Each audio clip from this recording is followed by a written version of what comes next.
No mai haere mai. It's the Huddy Hui. Find Huddy Sports on Instagram and Facebook. huddysports.co.nz. Now let's kōrero.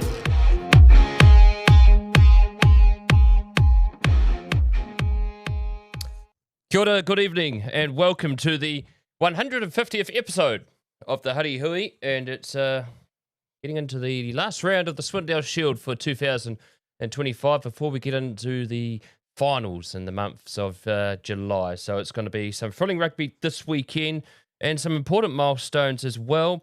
We have James Tui Tua, I should say, and James Zeno bringing up 100 games for their respective clubs this weekend for Maris St. Pat's, and also bringing up 100 games this weekend No mai haere mai. is Steve Newson, and Steve Newson is our guest on the Huddy Hui tonight. 100 games as a referee. Steve Newson, many thanks for coming on the Hui. Well done on your upcoming 100th game this Saturday. How are you approaching the week ahead? Just another week, really. Busy week at work, and we'll just crack into it like any other weekend. What was your thoughts on your game last week? You had Maris St. Pat's and Avalon last weekend. I did. It was pretty one-sided affair. I think we had about 3 intercept tries in the game, which was a first, which probably could have, I think it stopped MSP from embarrassing Avalon from any further pain on the scoreboard. But it's one of those, every game's a battle out there. It's just what reflects on the score is completely different sometimes. Thoughts on your performance in that game? What feedback did you receive post-game? Well, to be honest, I never heard from anyone from Avalon, apart from the usual handshakes after the game. They didn't attend the aftermatch, but went up to the aftermatch at MSP and got a pat on the back, and they were happy chaps up there, of course, because they won, which is one reason, but just the usual. Thanks very much. Here's a big. You're just breaking up a bit there, Steve. That's what we do it for. Oh, just lost your internet. Just played up a bit there, Steve. So just broke up a bit. Oh, is it? Yep, that's better now. Oh, okay. Yep. Okay, so let's talk about this one here, heading into this weekend. Do you change anything, knowing it's your 100th game this weekend, in terms of your preparation?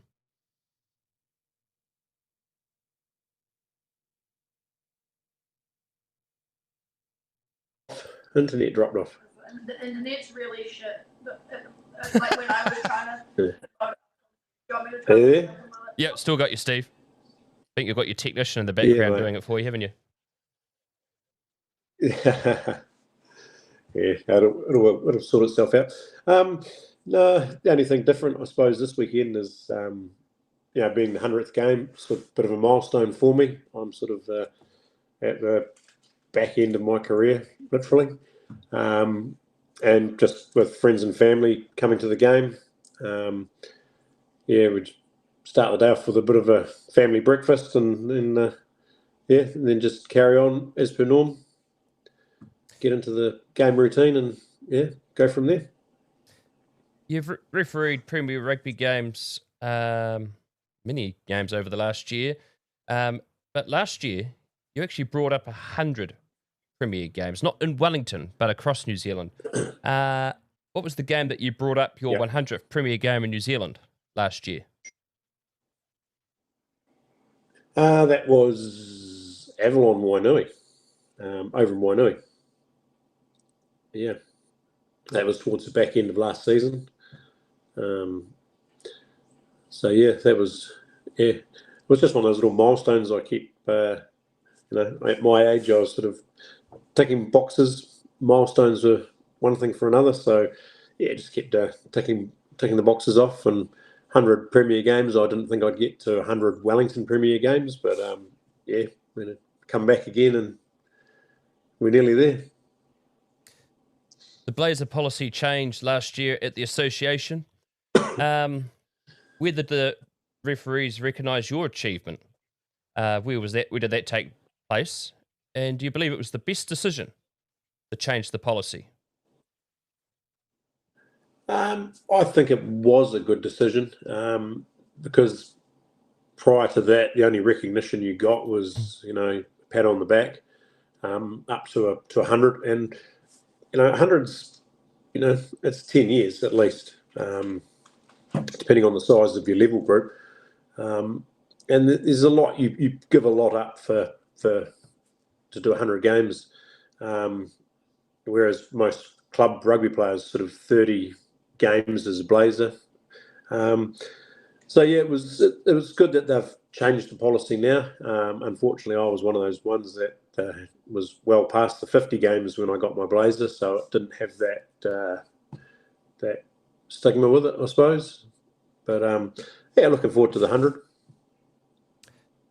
Brad Newson is your son, and I hear he is running touch for you this weekend. He's a former referee as well. He is, yeah. We managed to get the little fella out of retirement for the day. So, yeah, he's going to come and run touch, which would be quite cool to have him on one side. He actually ran touch with me when I did my 100th game in Wainui, my 100 Premier games. He did that. So, it's actually good to have him with me for my 100th Wellington game. What is happening after your game on Saturday to recognise 100 games in Wellington? So obviously the game on Saturday is down at Maidstone Park. We will finish the game and have a couple of quiet beers there with the aftermatch, as you do. And then I've got family and friends that are going to be there for the game, and we'll have a few other referees who, once they've finished their fixtures and formalities, will head out to Upper Hutt, and we're going to do a Blazer presentation. Knock a couple of tins over and see what happens. Fantastic. Now, what did you think that you had a chance of doing the McBain this weekend? That would have been nice. I put my hand up for it, thinking 100th game, got to be in. So it would have been it would have been a good way for me to bring up the 100 and finish. Pretty much finished my career. I started playing back in the early 90s, I think it was, for Huddy Hui before it became Huddy Hui Marist. And then once I finished playing for Huddy Hui, my son Brad obviously played for Petone, and I was involved with a lot of his sides through his college rugby and so forth. So, yeah, the two clubs that hold a place in my heart, from obviously playing there, and obviously Petone spent a lot of time there, so it would have been a really good way to knock the 100 over. But at the end of the day, I'm happy with where I am now in Upper Hutt. And how has the season been for you as a Premier referee? And what has been the best game of the year you have refereed at Premier level? Well, I suppose the season's been all over the place, really. I've had a couple of close games. The likes of, I had OBU nearly tip over Auries. MSP nearly tipped over Petone, and then I had the Petone Auries clash all within sort of like 4 weeks in a row.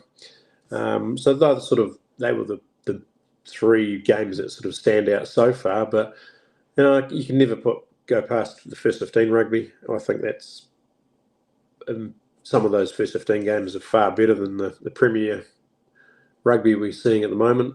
Some clubs are struggling with numbers and players, and yeah, it can be a little bit frustrating having Premier rugby go to Golden Oldies scrums. So yeah.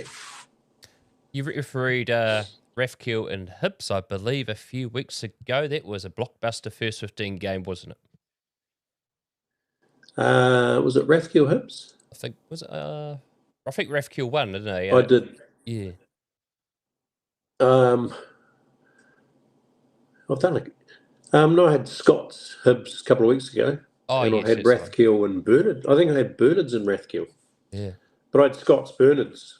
Scott's Hibs a couple of weeks ago, and that was a bloody good game. Scots were down on their luck so far this season. They're struggling for players, but that was cracking game. It was probably better than half the Premier games you get. That one.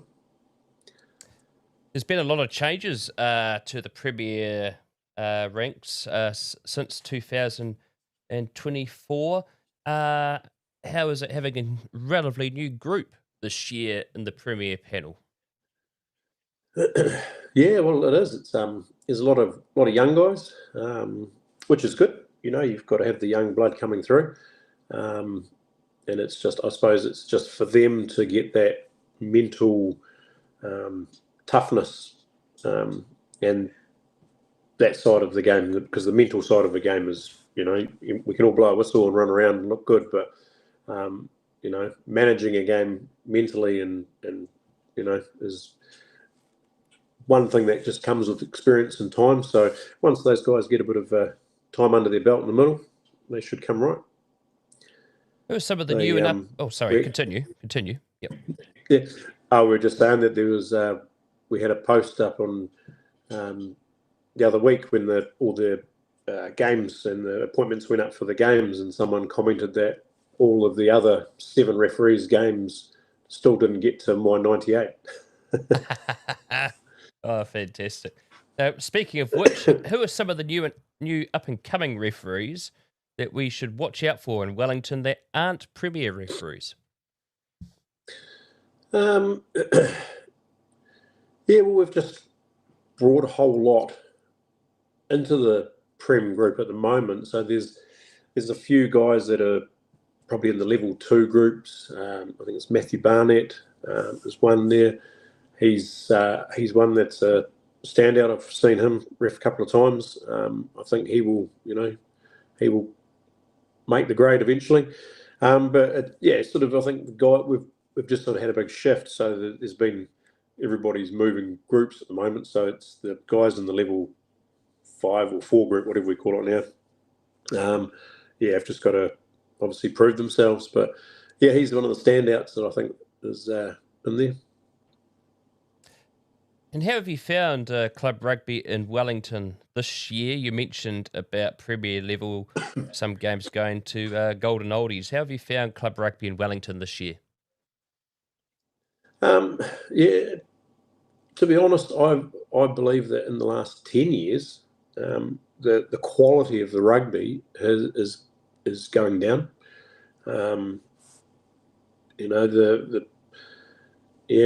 There used to be a lot of competition for spots and clubs, but now you look at clubs and they're struggling to get 2 teams and a cult side, and so player numbers is having a huge effect, and obviously that flows through to the Premier sides. I've turned up and done teams like Avalon before, and you do your pre-match and you're talking to 3 front rowers, and they're going, well, the other guy's coming from the next game, so they're relying on 3 guys lasting 40 minutes, and if someone gets injured, they've got to bring someone who's just played 80 minutes on to cover them. So yeah, I think it seems like the grade's getting a little bit diluted. Surely we've got our professional players and the Lions players, but behind that it can be a bit diluted, and yeah, it's definitely going down. I've seen it go downhill quite dramatically in the last couple of years. It's a bit of a shame, but hopefully it's something Wellington Rugby will address in the near future. And of course, referee numbers have been dropping for a few years now. However, this year has seen club and school games go without a referee. What do you think could be done to address referee shortage? Yeah, and that's not just in Wellington, that's countrywide, that's the whole country's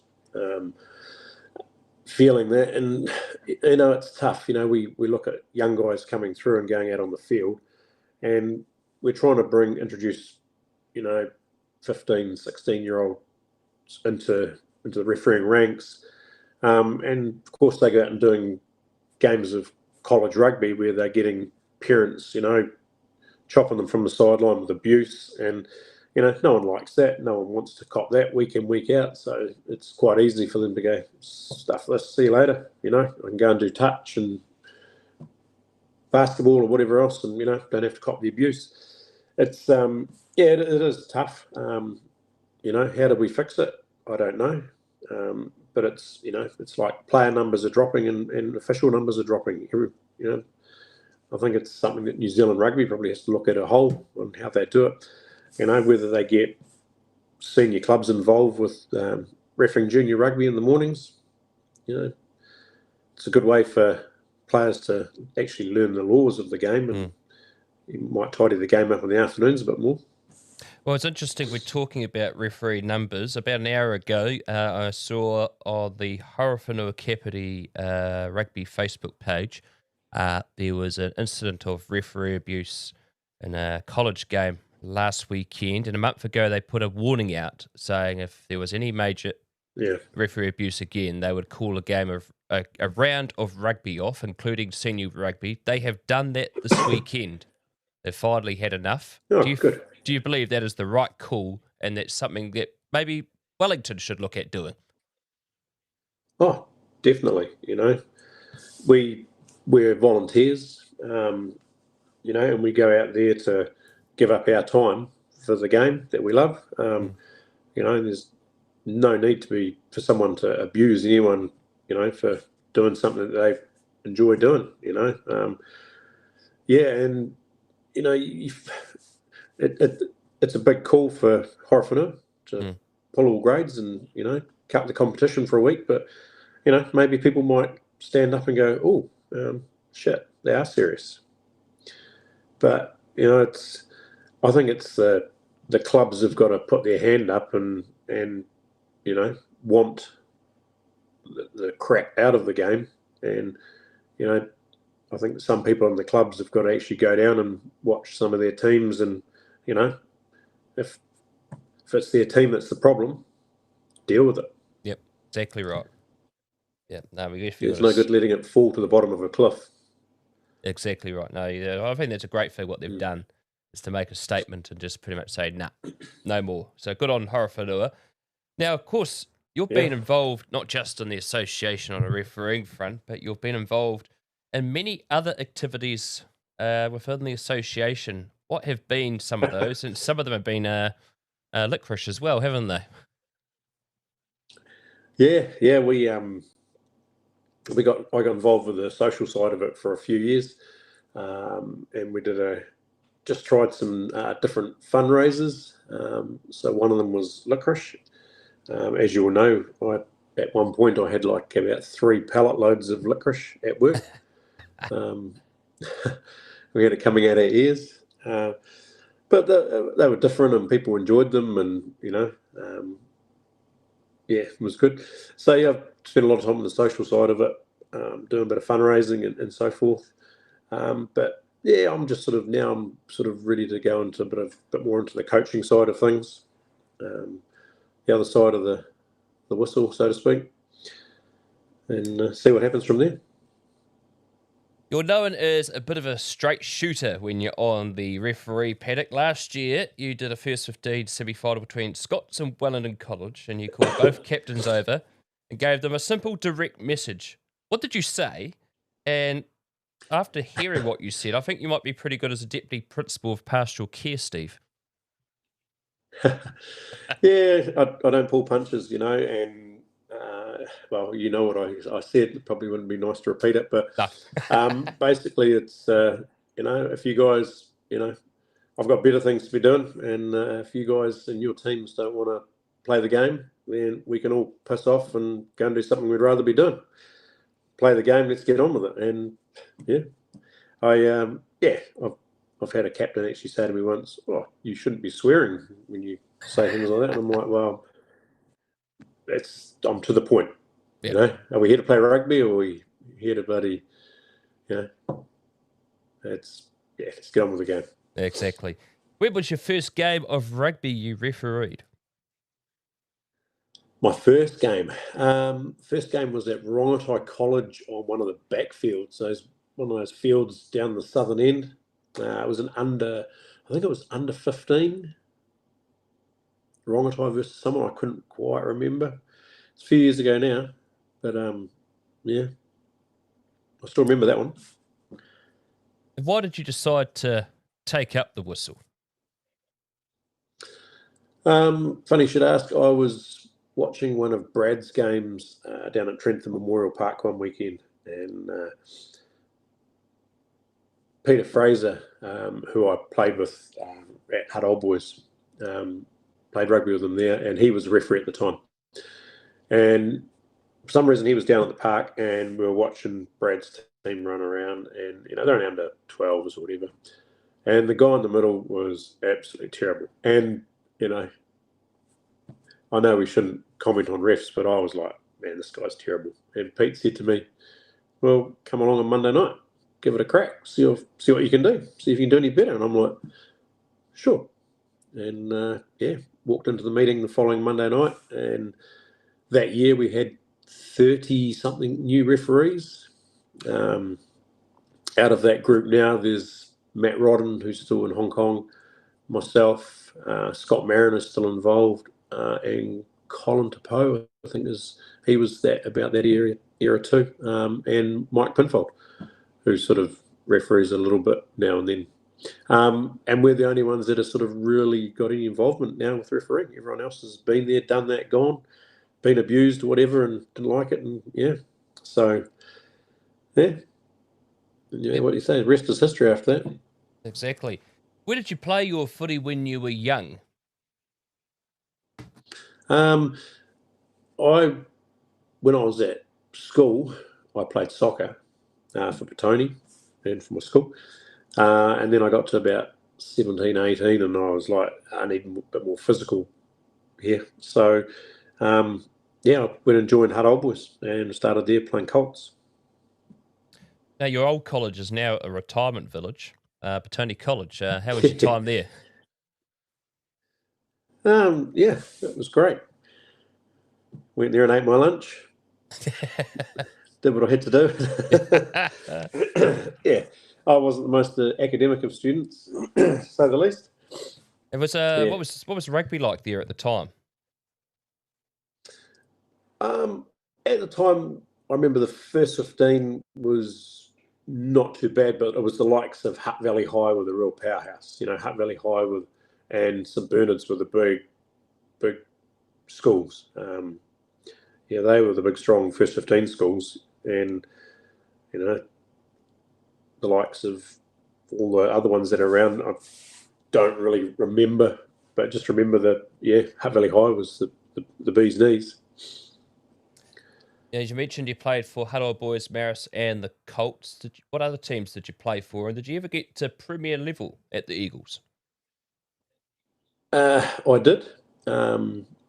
So I mainly played Senior 1, and then because back then it was Prem 2, Senior 1, Senior 2, and then Reserve grade.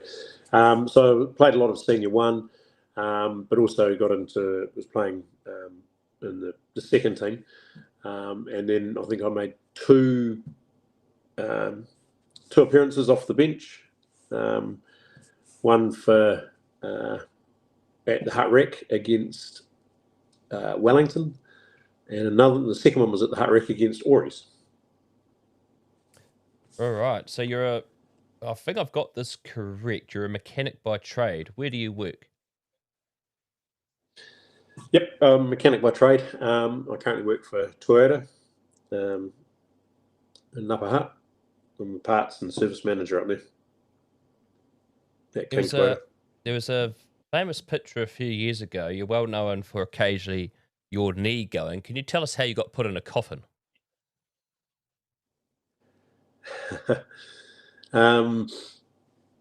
We were. Oh God, there's been a couple of times actually.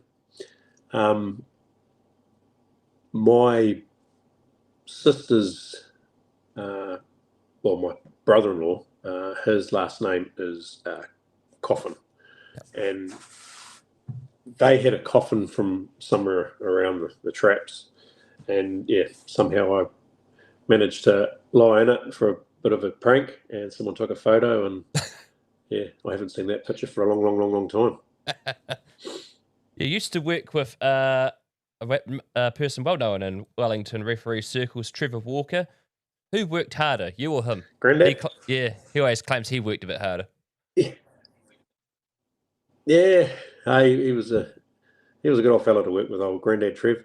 Yeah, he worked with me a couple of times when I was at Mitsubishi. We set up a Mitsubishi dealer in the hut, and he came and was my parts man.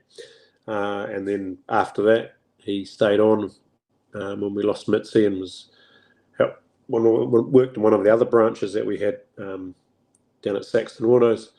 But yeah, he's a good old stick, and he still runs around the refereeing field, still going. In your refereeing career, what has been some of your many memorable moments with the whistle? Memorable moments. Well, definitely. For me, it's just about going out there and having fun on the field. So, every game I go out there relaxed and, always ready for a bit of banter and to give a bit of stick when required. But yeah, so, I enjoy week to week rugby, but, I've really enjoyed, I've been to Hong Kong and refed the GFI 10s over there, and then was lucky enough to go to stay in Hong Kong and do the AR for the 7s, and then went to Singapore and did the 7s in Singapore. I've had a trip to Japan and refed over there on exchange. So yeah, I mean, they're all highlights, and I haven't had my Jubilee Cup final yet, but one day. One day, it could be this year. You never know. Yeah. Every referee has a different style. You said, you're a bit of a straight shooter, but what is your approach to confronting a game? Confronting a game is sort of, yeah, it's, it is what it is. It's not my game. It's the player's game. My job is just to go out there and blow the whistle to start it and blow the whistle to finish it. And if I have to blow the whistle in between when they drop it or do something silly, then so be it. So, I see it as the game's for the players, and like we talk about referees, we've got the best seat in the house. We're right in there amongst it, and it's cool. It's it's just it's a good feeling being out there and just enjoying what you do, and yeah. What year did you make your Premier debut, and who were the teams you refereed? Yeah, so it's all changed from what it is now. When I did my debut, it was the end of 2015, and back in those days, there was 2 full rounds of Hardham and Jubilee Cup, and the 2 highest placed teams from Senior 1 would come up into the Hardham Cup. So my first game was Tawa B versus Petone B in the Hardham Cup out at Lyndhurst Park. That was my first official Premier game in 2015. Has there been one game as a referee that you've learnt the most about yourself? Ooh.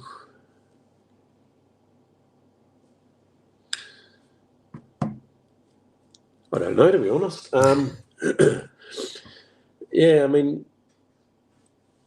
I sort of used 7s for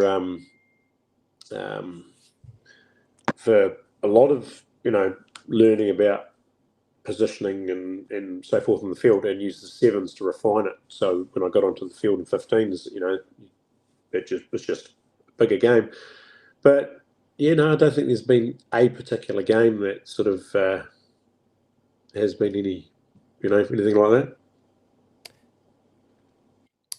What's your aims for the rest of the season after your 100th game? And is this your final year of refereeing?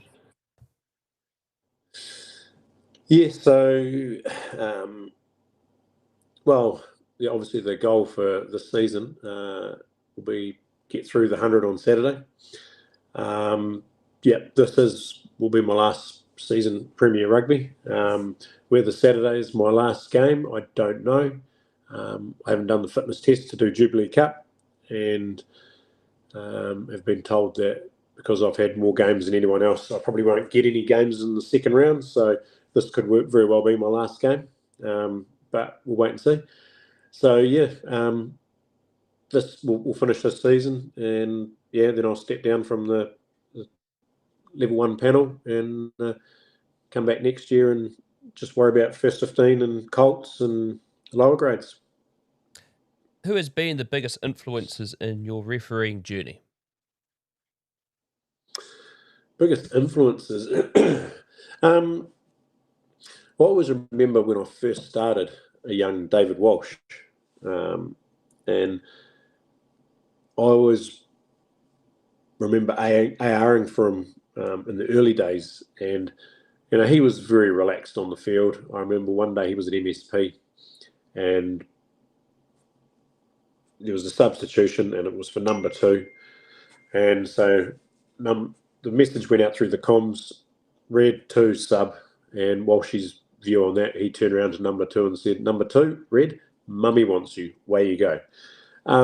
So he was always quite relaxed and he had a really good, got on well with players, and that was sort of like, that was what I thought was a good way of doing it, and that's what I've tried to do, just go out there, be quite relaxed, communicate with the players. I get on well with a lot of them, and don't really have anyone that's anti me or that I'm anti them. So yeah, I just get out there and do what I do. As you mentioned, you've got Johnsonville and Upper Hutt this week at Maidstone Park. This is quite a crucial game, last round of the Swindale Shield. Both these teams a possibility in making the top 4. Thoughts on this week's game? Have you refereed both these teams already this year? I've had Upper Hutt once against Norths, but I haven't had Javel this year. So first time for having Javel.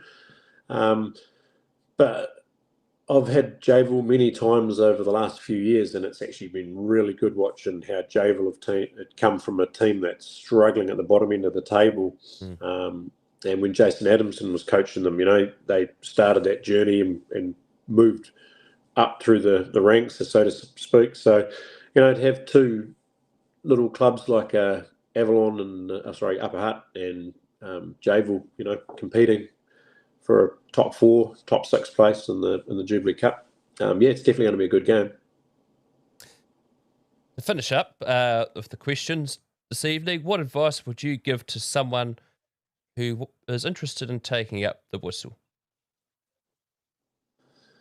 My advice is give it a go. It's you can go and pick up the whistle and you can ref a game, the school down the road, club down the road, anywhere in the Wellington region. You can ref anywhere you like. But if you've just got to go out there and back yourself.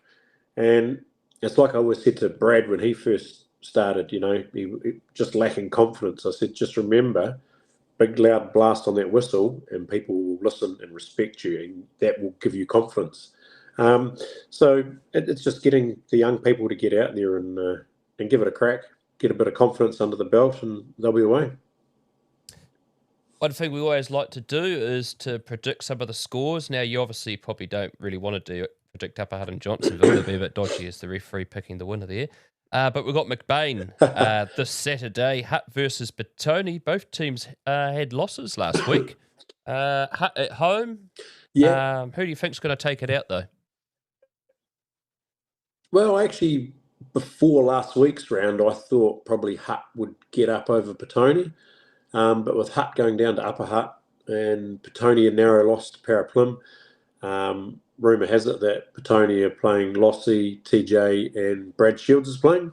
I've heard that too. So there's a bit of firepower there. Yeah, I think it'll be a close one. Yeah. Yeah, exactly. I think I'm going to go Batoni on that one. OBU Avalon. OBU. Yep, I'll go that as well. This one here's another one that could see either team make the top 4. Parramatta, Plympton and Tawa. Yeah, and that's out at Paraplum, isn't it? It is, yeah. It's out at the, yeah. Paraplum sort of started slow and they're sort of coming right. Yeah, Tower are a team that are up and down. Yep. That'd definitely be a close one. I would probably, depending on what team Paraplum puts on the field, of course, I would say Paraplum might just sneak home there. Yeah, I'm going to go Paraplum there, but Tawa will make the Jubilee section, but yeah, we never ride off Tawa when it comes to the second round. They just if they get those forwards going, they're powerhouse and hard to stop. Port Eki versus Norths. Yep. Who you think in this game? Because Norths, Jackson Gaddon Bishop last week back for them. Yeah, they did, but like one man, whether there's any more of the Hurricanes squad players that have been released playing rugby this weekend, I'm not sure. I think Paniki will rebound after going down to Auries last week and should comfortably take care of North, so I'd say. And we've got 2 more games to close out the round. Wainuiomata and Auries out at William Jones Park. Yeah, Auries will be too good there. Yep, they'll be looking to go a clean sweep for the first round. They got presented the Swindale Shield last weekend. And to close it out, Wellington Axemen versus Marist St. Pat's at Haitaidai Park. Yeah, well, that'll be a doozy, that one. Most people will be saying Marist St. Pat's. But the weather's not looking that good. And I was up at High Taitai the other week for Tawa Wellington, and Tawa were lucky to sneak away with the win there. Yeah. So the weather will help Wellington. And of course, you've got brothers on either side of the fence. Of course, Tui bringing up his 100th, and Zeke also bringing up his 100th game there. So it'll be a bloody good game. But I think MSP might just get home. Yeah, I think so too. Marist will just sneak home in that one. Well, Steve, many thanks for coming on the Huddy Hui tonight. All the best on Saturday with your 100th game, and go well and enjoy, and well done on what has been a fantastic refereeing career. Thank you. Thank you. That is Steve Newson, who is refereeing his 100th game this weekend in Wellington Rugby. So we wish him all the best. And of course, we'll be bringing you the McBain Shield this Saturday. Rounding up with Huddle Boys Marist on that one. So that will be on Huddy Sports YouTube. So that will kick off at 2:45 p.m. this Saturday. McBain Shield, an important game. A bit like the Tawa and Parramatta Plympton game. The winner of this one will probably book a top 4 spot. So all to play for, and a lot of history on this game. There'll be myself and Adam Julian bringing you the commentary for that game as well. First with Dean, round 6 of the Premiership is this weekend. There was a game actually today, and St. Pat's Silverstream beat Hutt International Boys School. 78-12 was the score in that one. So I don't think Hibs would lose by that much. So they decided to play each other today. Games for the rest of the round on Saturday. Waikato Wellington College at midday. Tawa Rathkill at 1 o'clock. Rongotai versus Scots at 2:30. And St. Bernard's taking on St. Pat's Town at 2:30 as well. Now, speaking about Wellington College, they're down in Christchurch at Cross College for the quad tournament, the 99th quad tournament. And yesterday, they beat the host Cross College 33 points to 13 to book a place in the quad final. And they are taking on Nelson College, the defending champions of the quad last year. That game is going to be on Sky around 12:45 tomorrow. So watch out for that game. Nelson currently about 5th in the UC Championship down there in Canterbury. And of course, Wellington at the moment sitting in fourth in Wellington, but they'll probably end up finishing second at the end of the qualifiers, all going to plan. So Adam Julian is down there reporting on the quad, so we'll catch up with him, no doubt, tomorrow to catch up on the scores there. Also like to thank Phil Wiggins from West. I forgot to mention him last week, but he 2 weeks ago dropped me off a jersey from Western Suburbs. So we've only got a few more clubs left to go to get up on the wall here. Behind us, Northern United, Oriental Rongotai and Eastbourne. We've still got to get jersey. And Tawa as well. We've just got to get a few more of those. And then we'll pretty much have a whole set behind us here in the Hui studio. So just a reminder, folks, this Saturday, Huddy Sports YouTube, McBain Shield, Huddy Boys Marist and Petone at the Hut Rec Farm 245. And then next Wednesday, well, we actually were supposed to have him on tonight, but he's actually down helping the first 15 at Wellington College. He only finished last year, but he wanted to go down and help them out. Ollie Church is our guest on the Huddy Hui next week, episode 151 at 7 o'clock, so Wednesday the 2nd of July, so make sure you tune in for that. Ollie is playing for Old Boys University this year, so always a good catch up with him. Ollie, of course, was the head boy of Wellington College last year. So there's the Huddy Hui for tonight. Many thanks to Steve Newson for coming on the Hui, and I am Brad Hudson. Ciao for now. It's the Huddy Hui. You can find Huddy Sports on Instagram and Facebook. And check out huddysports.co.nz.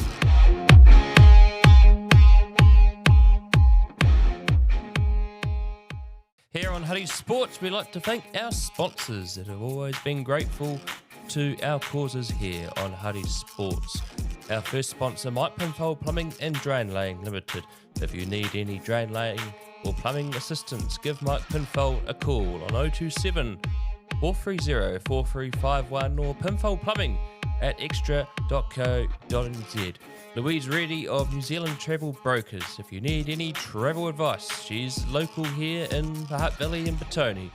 Call 021 135 3076. Louise Reddy, Louise.Reddy at nztravelbrokers.co.nz. And also to Gavin Murphy and the team at Jen Hickton Funeral Directors. They've been serving Wellington families of their funeral directoring services since 1946. So go to jenhickton.co.nz.